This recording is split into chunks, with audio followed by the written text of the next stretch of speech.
So 9 new movies released in theaters this weekend. So let's go over all of them so you know what to watch in theaters this weekend. One of the big releases this weekend is the new film from Ridley Scott, the director of Alien, most specifically called The Dog Star, starring Jacob Elordi, Josh Brolin, and Margaret Qualley. It's a basic survival apocalyptic film where they're trying to find the cure to this disease as to why all these people have died and how they could prevent it for the future.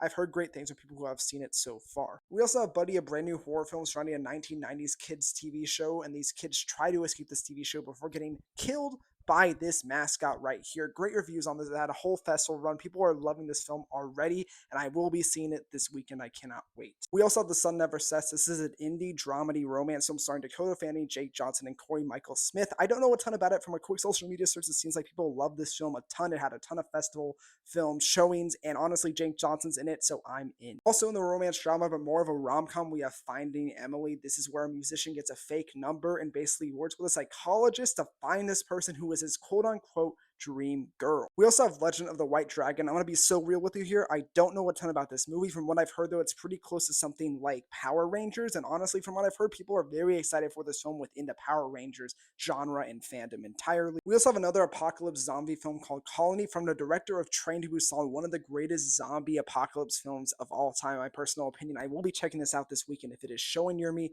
I am so insanely excited for this film. Also, it's been into wide release, national release this weekend. Is it? And so if you got more info about that film, watch my last video from last week where I talk all about it. We also have Idiots. This is an adult stoner comedy. I've already seen this film. It is outstanding. I love this film a ton. If you want to see my review of this film as well, it is already on my page. And then lastly, in my personal opinion, the big release of this weekend, Coyote vs. Acme, a film that was thought to be gone for good for a tax write-off by David Zaslav, has now seen a full wide release from Ketchup Entertainment and what is looking like to be their biggest release of all time. I've heard great things about this. It's apparently the best animation live action hybrid since Who Framed Roger Rabbit. I cannot wait for this. If you are not doing anything this weekend, you need to go and watch this. Support independent cinema, support a film that we were never thought we were going to see in the history of ever.